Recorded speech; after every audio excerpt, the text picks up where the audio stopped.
Senhor tem colocado uma palavra em meu coração, e eu quero compartilhar convosco nessa noite. Salmos de número 126, versículo de número 5 e 6. Salmo de número 126, versículos de número 5 e 6. Um texto bastante conhecido para as nossas vidas, para refletirmos acerca dele.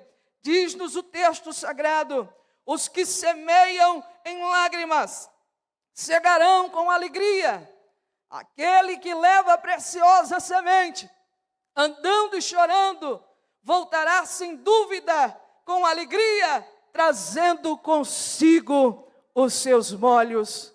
Eu sei que você não pode pegar na mão da pessoa que está do seu lado, mas você pode usar a sua boca, assim mesmo de máscara como você está. Olhe para essa querida, ou para esse santo de Deus que está perto de você, e diga para ele: ide por todo mundo, semeando com lágrimas. As lágrimas fazem parte do ministério da vida do missionário, mas os que semeiam com lágrimas cegarão com alegria, para a glória do nome do Senhor Jesus. Queridos, nós sabemos que o texto que ora lemos está inserido numa coleção de salmos conhecido como Cântico dos Degraus, o Cântico das Subidas, ou Cântico das Romagens, pois era entoado pelo povo de Israel em suas comemorações festivas, durante as suas peregrinações em direção ao templo do Senhor em Jerusalém. Cada passo, cada subida, cada degrau que subiam, procuravam trazer à memória experiências e sentimentos que o povo viveu em diferentes circunstâncias, mostrando que a confiança do crente em Deus deve prevalecer, independente de qualquer desafio que ele possa enfrentar. Assim sendo, o Salmo de número 126 revela-nos a gratidão de um povo que foi milagrosamente liberto do cativeiro babilônico pela mão potente do Deus de Israel. Logo, nós podemos dividir esse texto, ora supracitado, em seções ou em perícopes. Abra sua Bíblia, por gentileza, e a mantenha aberta. Logo, no versículo 1 e 2, nós encontramos aqui uma narrativa. Diz o salmista: quando o Senhor trouxe do cativeiro os que voltaram a Sião. Agora, quando nós olhamos para a história desse povo, nós entendemos que nos meados dos anos 721 a.C., Israel foi invadido pela Síria, e após 100 anos foi a vez de Judá cair sobre o domínio da Babilônia, cujo cativeiro durara cerca de 70 longos anos. Deus estava tratando com o seu povo, após inúmeras vezes de tentá-los atrair para si, usando profetas e chamando o povo ao arrependimento. O povo se distanciava cada vez mais da presença do Senhor e procurava enveredar-se pelos seus próprios caminhos, abandonando os princípios de Deus para praticarem os seus próprios princípios, enveredando-se pelo caminho da apostasia religiosa. Deus sempre amou a Israel, e Ele provou isso desde quando os tirara da terra do Egito, cuidando milagrosamente das suas necessidades no deserto. Deus sempre esteve com Israel, sempre amou, sempre protegeu, tal como uma galinha agasalha os seus pintainhos debaixo das suas asas. Era essa a atitude de Deus para com Israel. Não obstante, Israel não deu ouvidos. Não obstante, Israel não se arrependeu dos seus maus pecados. E quando nós olhamos para a Bíblia, no livro de Lamentações, capítulo 1, versículo 1, diz a Bíblia que Jerusalém agora estava como uma cidade deserta, um lugar que era repleto de pessoas. Agora Israel estava como uma mulher viúva que perdeu o marido, aquela que era considerada por todos a grande nação da terra, a que era princesa entre todas as províncias, tornou-se escrava, agora ela está subjugada pelo seu adversário. O Salmo 137 nos diz que eles estão sentados às margens do rio da Babilônia, sem nenhuma expectativa, vivendo do saudosismo. Quando nós estávamos em Sião, quando nós estávamos no templo, como era bom quando nós tínhamos a oportunidade de adorar, mas agora estamos aqui subjugados. E os seus adversários chegavam para eles e diziam: canta aí, uma daquelas belas canções que vocês cantavam quando vocês estavam lá em Jerusalém. Mas diz o texto sagrado que eles não podiam cantar, porque haviam pendurado as suas harpas no salgueiro. Não havia nenhuma esperança, não havia nenhuma expectativa, até o dia em que o povo se arrependeu, em que o povo se quebrantou. O quebrantamento gera arrependimento, e quando há arrependimento, há confissão de pecados, e quando o pecador confessa os seus pecados arrependido aos pés da cruz, Deus usa de misericórdia para com ele. Deus abre as janelas da graça e dá a ele mais uma oportunidade. A misericórdia de Deus está sobre nossas vidas. É por isso que estamos de pé, é por isso que o adoramos, é por isso que levantamos a nossa mão para o céu e podemos adorar a Ele no seu santo templo. Quando o povo se arrependeu, diz o texto, diz a Bíblia, que Deus incitou o coração de Ciro, rei da Pérsia, e publicou um decreto que dava legalidade ao retorno dos judeus à sua terra. E não somente isso, Ciro ordenou que por onde os judeus passassem ao retornar para Jerusalém, fossem abençoados com pratas, com ouro, com bens, animais e ofertas voluntárias, para que eles pudessem reerguer o templo de Deus em Jerusalém. Quando nós olhamos para o livro de Esdras, capítulo de número 1, versículos 9 a 11, diz a Bíblia: e foram dados a eles 30 travessas de ouro, 1000 travessas de prata, 29 facas, 30 bacias de ouro, mais outras 410 bacias de prata, e 1000 outros utensílios. Todos os utensílios de prata foram 5.400. Me permita abrir um parênteses aqui nesta noite para te dizer que quando Deus liberta alguém do cativeiro, é para uma missão, é para uma obra. Ele não somente capacita, como lhe supre todas as necessidades. Fica tranquilo, eu não sei de onde virão os recursos, mas Deus já proveu no mundo espiritual, aleluia. O projeto que Ele colocou no teu coração será executado, até porque Deus não é igual ao homem. O homem pega o projeto e diz: e agora? O que é que eu vou fazer? Eu vou buscar dinheiro aonde? Eu vou buscar recurso aonde? No céu não funciona assim. Quando Deus te dá uma missão, é porque Ele já proveu os recursos. Então abre a tua mão, porque está chegando o recurso do céu para a tua vida, e a obra será concretizada para a glória do nome de Jesus. Quantos creem nesta palavra podem adorar o nome do Senhor? Então diz ao seu irmão: simplesmente faça o que Ele te mandou fazer. Os recursos vêm do céu, pastora. E Deus está falando aqui no meu ouvido: vai cair dinheiro na tua conta bancária, vai cair dinheiro na instituição que você pertence. Da onde vem não sei, mas a minha Bíblia diz que quando Ele quer, Ele usa até o ímpio para dar vitória a crente na terra. Então canta e se alegra, porque o tempo está chegando de Deus para a tua vida, e a missão será executada para a glória do nome dEle. Finalmente, diz a Bíblia, que o opróbrio e a vergonha, o cativeiro havia acabado. Deus havia visitado o seu povo. de sorte que eles pareciam não acreditar. Quando o arauto apregoou a sua libertação, parecia, irmã Maria, algo surreal.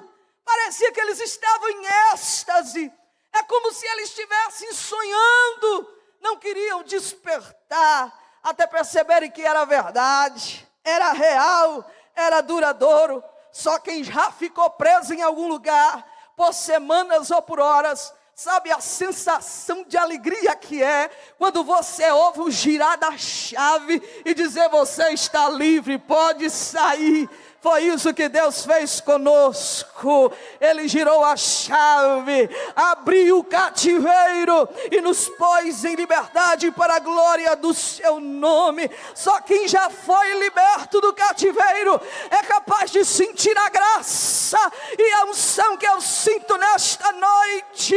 Talvez você olhe para mim e diga: mas eu nunca estive preso. O maior cativeiro que é aquele que prende o homem, mesmo quando ele está em liberdade. Quantos de nós outrora não estavam nas drogas, na prostituição, fazendo tudo aquilo que agradava a Satanás, mas Deus abriu a porta e nos pôs em liberdade e disse: agora você é meu filho, enche essa tua boca cheia de dente de glória e de adoração, e apregou a liberdade aos cativos, porque foi para isso que eu te chamei nesta terra. Antes nós éramos subjugados por Satanás, pastora Zilma. Nós éramos seus escravos. Satanás fazia de nós aquilo que queria. E há um adágio que diz: antes eu era prego, ele me batia, agora eu sou martelo, quem bate nele sou eu.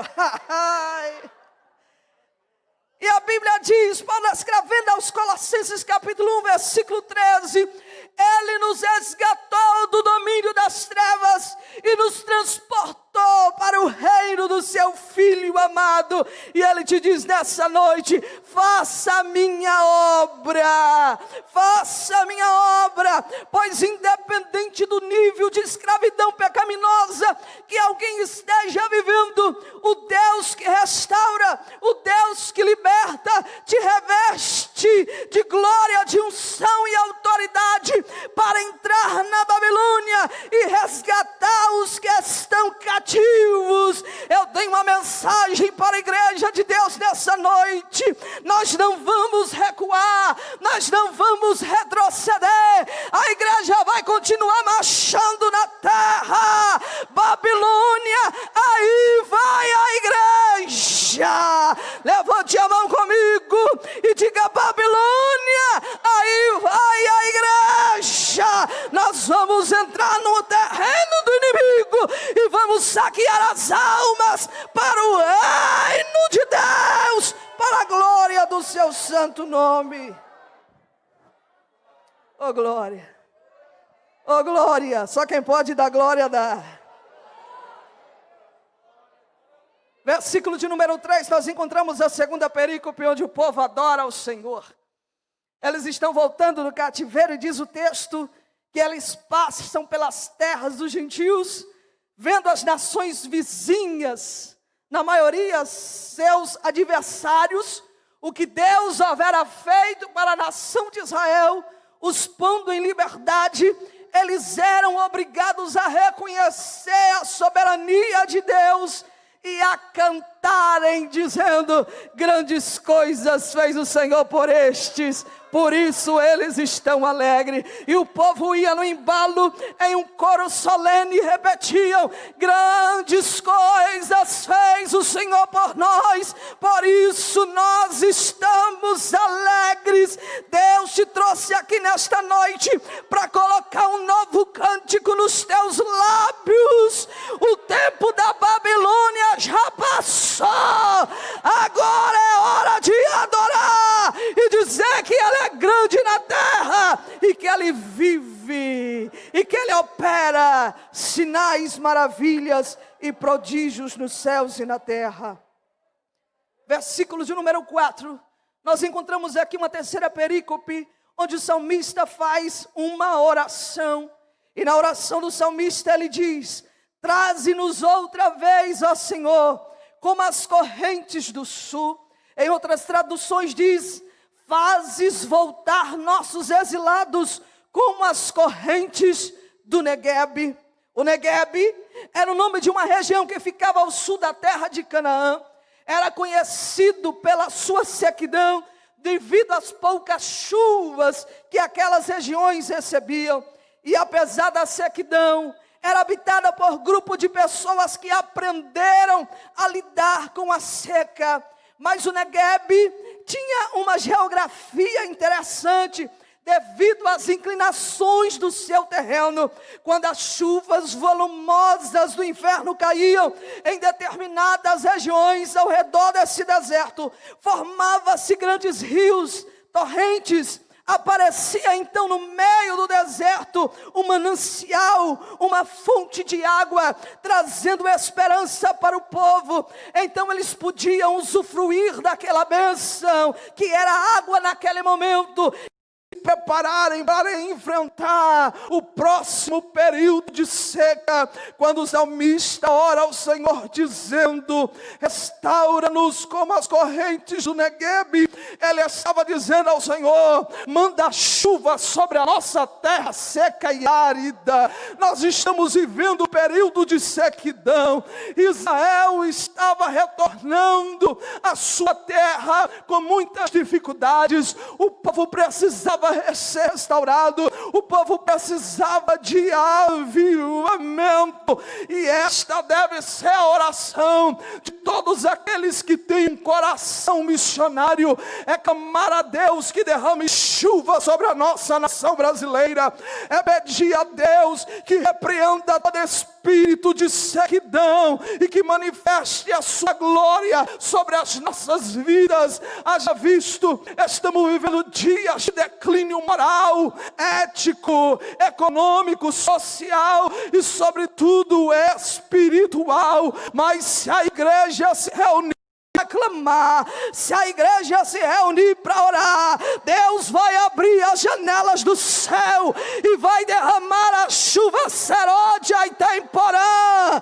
Eu ouço barulho de chuva vindo em direção à tua casa, vindo em direção ao teu bairro, à tua cidade.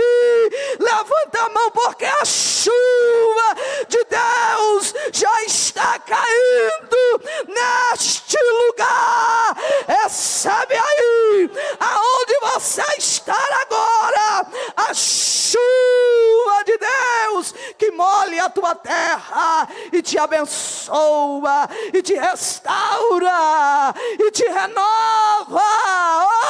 Oh, receba a cura nesta noite. Deus está liberando uma unção de cura sobre a sua igreja. Coloque a mão na tua enfermidade agora, enquanto a chuva seródia e temporã cai. Deus está me dizendo: libera uma palavra sobre a minha igreja. Eu repreendo este mal agora da tua vida. Quem crer dá glória, quem não crer fica de boca fechada, mas quem acredita dá glória. Restaura, Senhor, derrama a tua chuva sobre a nossa vida. Nós precisamos sentir a dor e o apelo desesperado por socorro das almas que vagueiam perdidas, sem Deus, sem paz e sem salvação. Pois os que conquistam almas são, antes de tudo e qualquer coisa, os que lamentam pelas almas. Este propósito de orarmos pedindo restauração de Deus sobre a nossa vida, sobre a nossa casa e sobre a nossa nação e sobre as nações da terra, deve ser um propósito contínuo. Este é o propósito da igreja, esta é a nossa oração. Precisamos buscar a Deus, senhores, desprovido de qualquer interesse pessoal. Paremos de pensar em nós mesmos para pensarmos no bem coletivo. O salmista declara e ora dizendo: traz base no Senhor. Ele não está pedindo a bênção somente para si, mas ele quer ver o seu próximo sendo abençoado. Ele quer ver o seu próximo sendo agraciado por Deus. Que esta noite seja marcada por esse espírito de intercessão na nossa vida. Deixemos de buscar a Deus apenas pelo que Ele pode fazer por nós. Paremos de orar, não que isso seja pecado, não, mas quando a nossa visão mudar e deixarmos de buscarmos apenas os interesses pessoais para buscarmos os interesses da igreja, da sociedade e da raça humana, dizendo: Senhor, manda chuva, Senhor, aviva a tua obra. Eu sei que os dias são maus, os dias são difíceis, os homens se tornaram amantes de si mesmo, as pessoas não conseguem mais se amar, a corrupção está por todos os lados, mas ainda tem Abacuques na face da terra, que confia na restauração de Deus, independente da circunstância. Onde estão os Abacuques nessa noite, que querem se unir a mim, num clamor coletivo, e dizer: Deus, sara esta nação, sara esta nação, sara esta nação. Levante a mão comigo e vai dizendo aí: Senhor, sara esta nação, aviva a tua obra, traz mudança, aviva a tua obra no meio dos anos, aviva a tua igreja, para que haja reintegração moral, social, econômica, política e espiritual. Aleluia! Versículos de número 5 e 6, nós encontramos uma quarta perícope, e estamos diante então de uma promessa. Diz o salmista: os que semeiam em lágrimas com júbilo ceifarão. Aquele que leva a preciosa semente andando e chorando voltará sem dúvida com alegria, trazendo consigo os seus molhos. A priori o salmista fala-nos de uma colheita, mas que a semeadura precede a colheita. O sucesso da minha colheita vai depender do sucesso da minha semeadura. Sendo assim, o lavrador precisa de persistência e resistência para em cada estação vencer um novo desafio. Vejamos, o salmista diz: aquele que leva a preciosa semente, leva por onde? Pelo caminho. Que caminho? Qual é a direção? Nós entendemos que a iniciativa de sair é nossa, mas a direção quem dá é Deus. Em qual campo você deve semear? Gênesis capítulo 12, versículo 1, disse Deus a Abraão: sai da tua terra, do meio da tua parentela, e vai a uma terra que eu te mostrarei. No versículo 4, diz o texto sagrado: e saiu Abraão da sua terra, conforme o Senhor lhe tinha dito.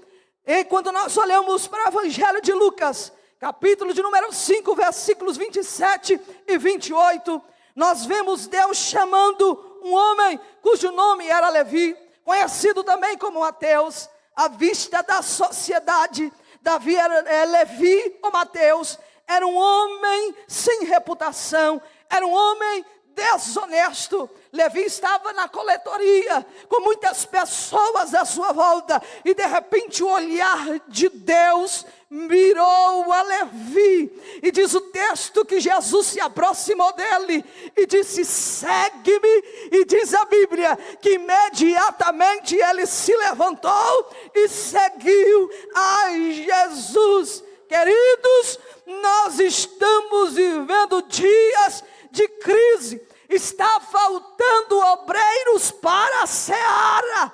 Nós estamos precisando de missionários que se disponibilizem e que renunciem à sua própria vida e o seu conforto para ir, porque nós não queremos ir. Mas como ouvirão se não há quem pregue? Como pregar se não forem enviados? Deus está chamando você nesta noite para a sua seara. Você diz: eu não posso deixar meu emprego, eu não posso deixar minha faculdade. E quem foi que disse que Deus chama a gente desocupado? Deus só chama a gente trabalhador. Ele passa no mar, está Pedro pescando com os homens, e ele diz: vem, deixa as redes e eu vos farei pescadores de homem. Levi estava sentado, era um homem que trabalhava, e quando Jesus disse vem, ele não perguntou para onde, quanto é que eu vou ganhar, é para um lugar bom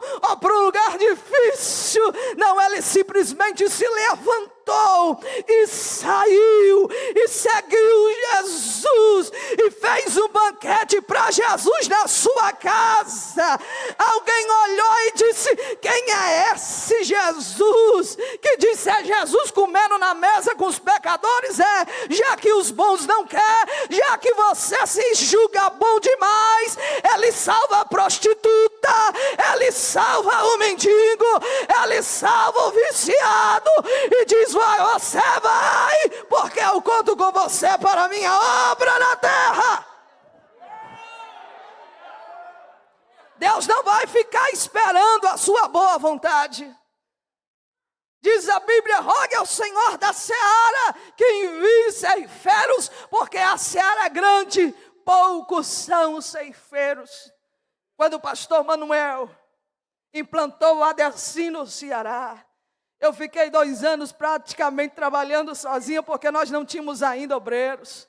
Pastora Socorro tinha que ir para o Barreirão, muitas vezes a pé, 1 hora para ir, outra hora para vir. Não era porque gostava de fazer caminhada, não, é porque não tinha o dinheiro da passagem para ir. Mas nós nunca fizemos cara feia. Eu trabalhava na igreja, varria a igreja, limpava a igreja, dirigia o culto, tirava as ofertas, cantava os hinos da harpa. Eu só tinha uma pessoa para me ajudar: Josiel. Eu acredito que o pastor Manuel conheceu Josiel. Josiel tem mais de 5 tipos de esquizofrenia. E eu dizia: Josiel, tu vai ficar na porta recebendo os irmãos com alegria. E ele ficava cheio ali de graça e recebia os irmãos com alegria. Aí você é convocado pelo mestre para ir para uma igreja. A igreja já está bonita, tem cadeira, tem som, tem crente, tem obreiro, e ainda fica colocando banca para não ir. Pelo amor de Deus, Deus está te dizendo nesta noite: repreende este espírito de covardia, porque eu não tenho negócio com gente covarde. Recebe espírito de ousadia. Deus está chamando quem vai, quem vai, quem tem coragem, quem tem coragem. Orabachando remiracaia súbria. A iniciativa de sair pelo caminho é minha, mas a direção quem dá é o Senhor. Atos dos Apóstolos, capítulo 8, versículos 26 e 40. Nós encontramos aqui nesse texto o diácono Felipe em Samaria fazendo a obra do Senhor, dando prosseguimento àquilo que a mulher samaritana, quando se encontrou com Jesus no poço de Jacó, que deixou o seu cântaro e correu para anunciar o evangelho. Agora, depois de uma grande perseguição em Jerusalém, os discípulos ficam dispersos e Filipe vai parar em Samaria. A Bíblia diz que Filipe estava pregando o evangelho, Deus estava abençoando a obra, era crente sendo batizado, era crente sendo curado, Deus salvando as almas. E de repente, no ápice do ministério de Filipe em Samaria, Deus chamou a ele, enviou o anjo e disse: Filipe, renuncia à igreja de Samaria e vai para o deserto, vai para Gaza, porque eu tenho um mistério contigo no deserto.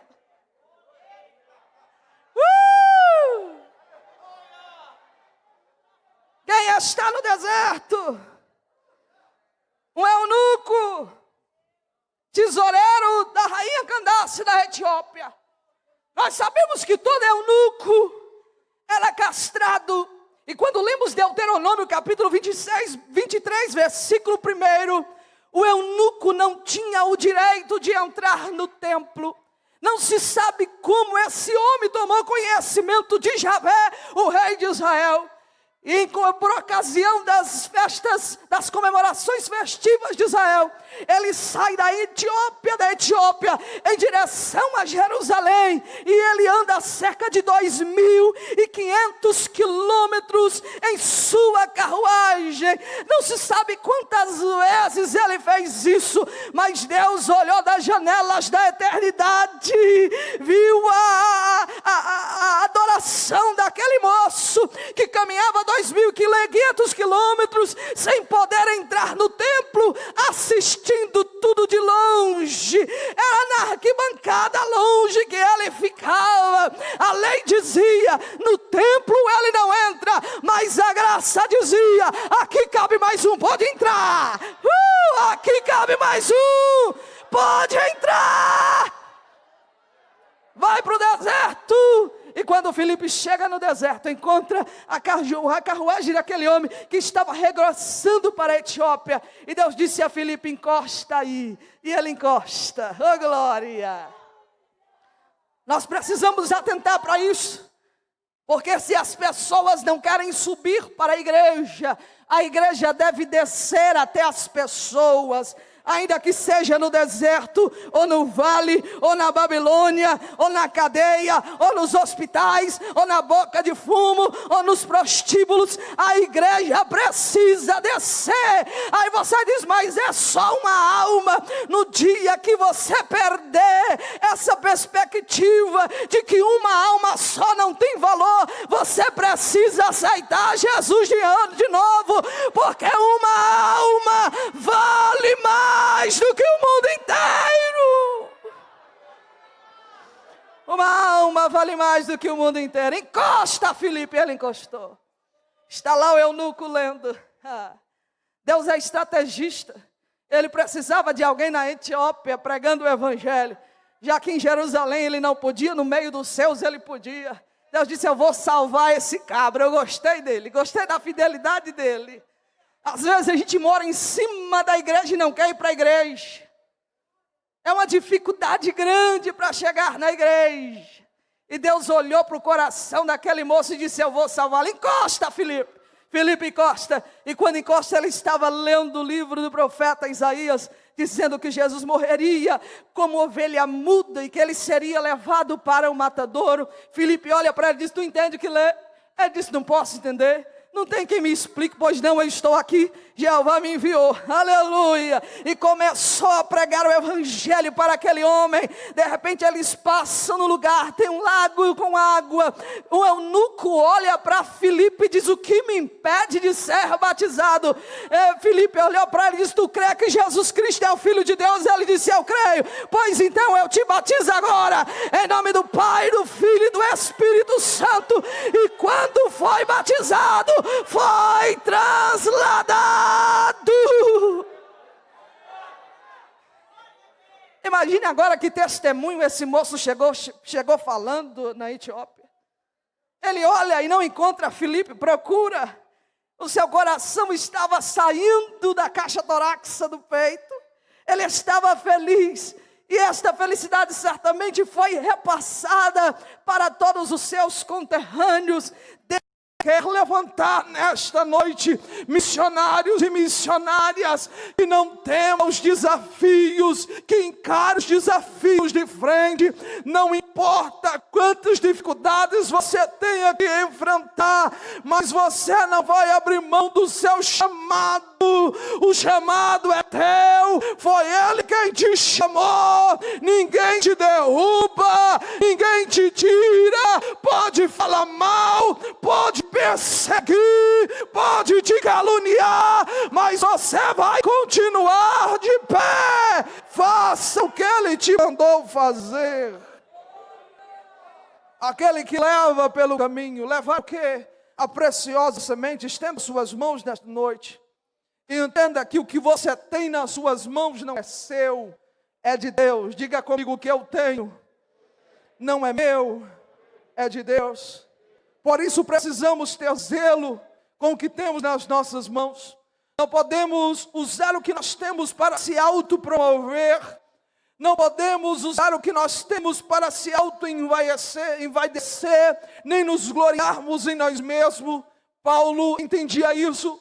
Então ele escreve aos Gálatas capítulo 6, versículo 14, dizendo: mas longe esteja de mim gloriar-me a não ser na cruz de nosso Senhor Jesus Cristo, pela qual o mundo está crucificado para mim e eu para o mundo. Haverá um dia em que todos nós compareceremos diante de Deus, e naquele dia Ele vai olhar para nós e vai nos dizer: Maria, Elisete, socorro, apresente-me as tuas mãos. E quando nós apresentarmos as nossas mãos, que alegria será para o nosso coração, ao poder mostrar para o nosso mestre, para o dono da seara, os frutos que agora trazemos nas nossas mãos, frutos que antes eram só sementes, mas nós não desistimos, nós perseveramos, e agora podemos entregar, aleluia, apresentar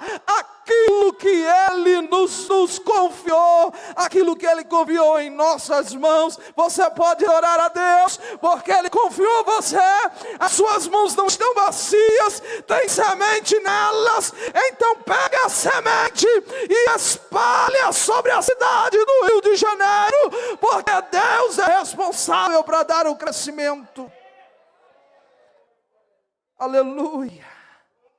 Aquele que leva a preciosa semente, mas não apenas levando, andando pelo caminho. Diz o salmista que também é andando. Se eu estou andando, eu estou em movimento. Significa que eu não posso parar. Eu não posso me embaraçar com as coisas desta vida. Talvez você chegou aqui nessa noite cansado. Seus pés estão feridos pelos espinhos da jornada. As suas mãos talvez estejam calejadas e as pernas enfraquecidas, mas Deus fará algo surpreendente sobre a tua vida. Tem vitamina do céu descendo para os teus ossos aqui nesta noite. Ele diz: eu te fortaleço. Aleluia, aleluia. Eu te fortaleço, porque você não pode parar, você precisa continuar, você precisa avançar. Você diz: eu não posso, Ele diz: eu posso. Você diz: eu não tenho, Ele diz: eu tenho. Você diz: a minha saúde não deixa, Ele diz: eu sou a saúde para as nações.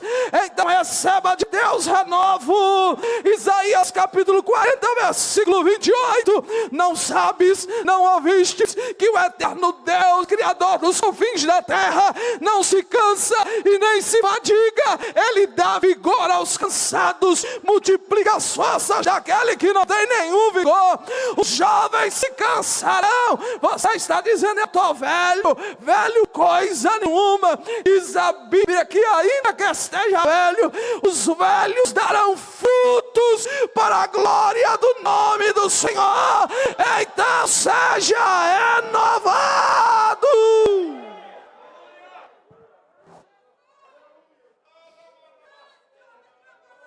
Shedai o como da se Urimi candarai o seri cantalaia. Isaías 52, versículo 7. Conformosos são sobre os montes os pés aqueles que anunciam as boas novas, que faz ouvir a paz do que anuncia o bem, que faz ouvir a salvação do que diz assim: teu Deus reina. Deus conta com você para a sua obra. Para de mimimi, para com tanta coisa, para de colocar em empecilho. Diz o salmista no Salmo 23: ainda que eu ande pelo vale da sombra da morte, ti, aleluia. Se está andando, está em movimento, está andando pelo vale, você está andando, o vale vai passar, aleluia, o vale vai passar, pois o salmista diz: não temerei mal algum, porque tu estás comigo, a tua vara e o teu cajado me consola. Não é apenas andando, mas é chorando, com lágrimas nos olhos, sem descansar as mãos. Você pode compartilhar isso com alguém, mesmo distante, dizer: com lágrimas nos olhos, sem descansar as mãos. Enquanto as lágrimas descem nos olhos do missionário, ele não descansa as mãos, ele não para de fazer aquilo que ele foi vocacionado para fazer. São muitas as razões das nossas lágrimas. Às vezes Deus nos convida para semearmos em solos difíceis, em solos petrificados, onde é difícil cavar para lançar a semente. Às vezes o clima não é favorável, não contribui para o sucesso do plantio. Às vezes olhamos para o clima, olhamos para o vento e para a tempestade e falamos conosco mesmo: não dá para semear. Eclesiastes 11:4 diz: quem observa o vento nunca semeará, e o que olha para as nuvens nunca cegará. Às vezes Deus nos leva para territórios e muitas vezes nos pegamos nos perguntando: o que é que eu estou fazendo aqui? Será que foi Deus mesmo que me trouxe para cá? Porque as coisas parecem não fluir da forma que você gostaria, e às vezes você diz: não é possível, eu acho que eu estou em pecado, não é possível, as coisas não andam, não é possível, eu acho que eu vou entregar. Possa ser que aquele que vinha após mim consiga fazer um trabalho melhor do que eu. Deus te disse: não é isso não, meu filho, é porque tem o tempo da colheita, e o tempo de Deus não é o nosso tempo. Portanto, fica no lugar que Ele te colocou, porque Deus vai começar a fazer você colher os frutos que você plantou. Eu me lembro que um dia estávamos em Capistrano de Abreu, no estado do Ceará, uma região montanhosa, e uma irmã me procurou, uma senhora já de idade avançada, e ela me chamou e disse: irmã Elisete, eu tenho atrás da minha casa um terreno. Nós vivemos naquela época um período de muita seca no Ceará. E ela disse: de madrugada eu ouvi Deus falando comigo, eu me levanto muito cedo, 6 horas da manhã eu já estou de pé. E Deus me disse: minha filha, vai plantar. E ela disse: não é possível, eu estou ficando doida. E aquela voz dizendo com ela: vai plantar porque eu vou derramar chuva. A meteorologia diz que esse ano não vai chover, mas eu vou derramar chuva na terra. E ela disse que se levantou de madrugada, pegou a sua enxada e foi plantar milho, foi plantar feijão, foi plantar várias coisas. E aí as pessoas olhavam para ela e diziam: ei, irmã, além de crente, tá doida, né? Tu não sabe que não vai chover, tá perdendo tempo. Ela disse que naquele ano Deus mandou tanta chuva, a sua terra estava florida, cheia de feijão, de milho. E aqueles que duvidavam da presença e da provisão de Deus não tinham nada para comer e iam atrás dela, e ela pode suprir as suas necessidades e as necessidades do seu vizinho. Deus está te dizendo: não espere tempo bom, vai, continua plantando, mesmo que todas as expectativas te pareçam contrário. Ele está te dizendo: vem chuva, vem chuva, vem chuva em tua direção. Às vezes o motivo das nossas lágrimas são as decepções. Muitas vezes investimos em alguém, cuidamos, regamos, zelamos, ensinamos, aconselhamos, e de repente, quando pensamos que aquela alma, que aquela vida, ela começa a crescer e a florescer, e pensamos: que glória, que maravilha, essa aqui vai dar fruto, esse aqui vai me ajudar na obra, esse aqui vai ser um excelente missionário, vai ser um excelente obreiro. Somos decepcionados, somos abandonados. E às vezes as pessoas vão embora sem nem se despedir de nós. E isso maltrata o nosso coração, maltrata a nossa vida, o nosso ministério. E pensamos conosco mesmo: a partir de hoje eu não vou investir em mais ninguém. Mas Deus te trouxe aqui nesta noite para te dizer: e não nos cansemos de fazer o bem, porque a seu tempo ceifaremos, se não houvermos desfalecido. Não é porque alguém te abandonou no caminho que você não vai continuar investindo. Não é porque alguém te decepcionou no seu ministério, foi embora depois que você investiu, depois que você ajudou, saiu sem nem dizer tchau. Não é porque essas pessoas vão embora, disse Paulo, saiu porque não era para ser nosso. Aleluia!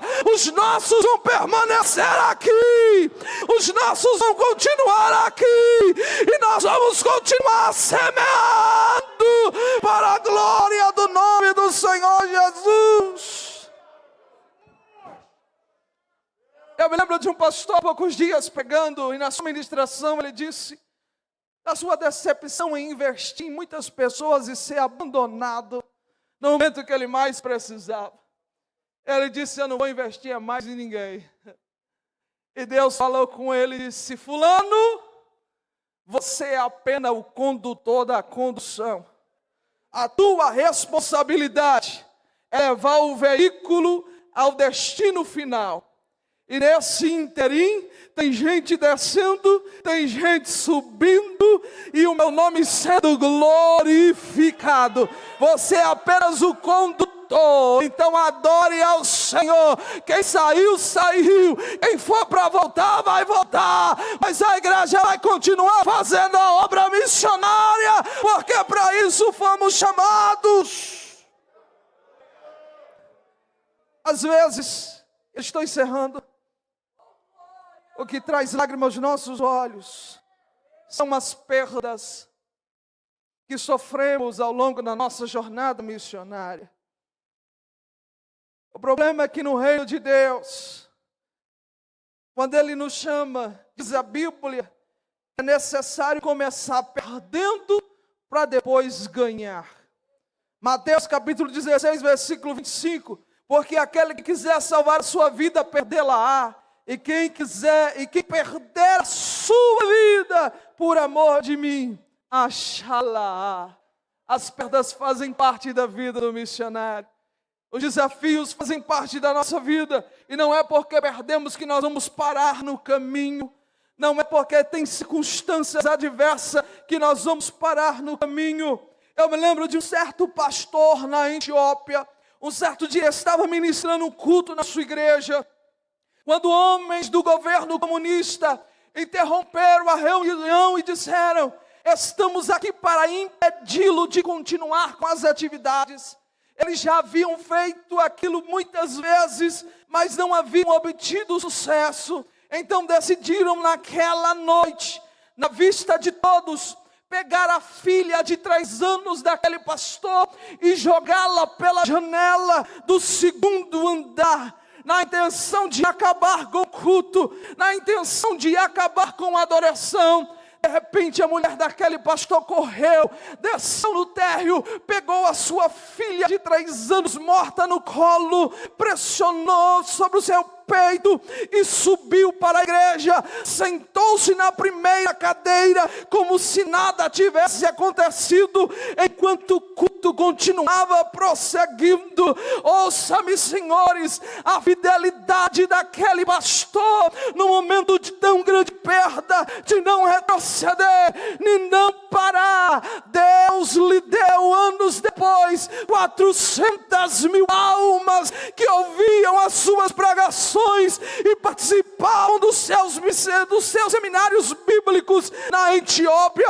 Nós não queremos perder, queremos que Deus salve, queremos que Deus transforme, queremos ver a obra prosperando, mas não queremos perder. Deus te trouxe aqui nessa noite para te dizer: apesar das perdas, apesar das lutas, apesar das dores, não pare, porque o que nos mantém de pé é a convicção coração e a certeza que no meio das grandes tribulações da nossa vida, os que semeiam em lágrimas voltarão com alegria, trazendo consigo os seus molhos. Receba de Deus, receba de Deus. Deus está enxugando as tuas lágrimas, Ele está visitando a tua alma, Ele está visitando o teu coração. As nossas lágrimas não ficam vazias, as nossas lágrimas elas sobem. Diz o Salmo de número 56, versículo 8: Tu contaste as minhas aflições, põe as minhas lágrimas no teu odre, porventura elas não estão escritas no teu memorial. Chora, querido, diz a Bíblia, bem-aventurados que choram, porque serão consolados. Deus está consolando o teu coração aqui nesta noite. Deus está consolando a tua alma. Receba consolo da parte de Deus para o teu coração. Só quem pode ficar de pé adorando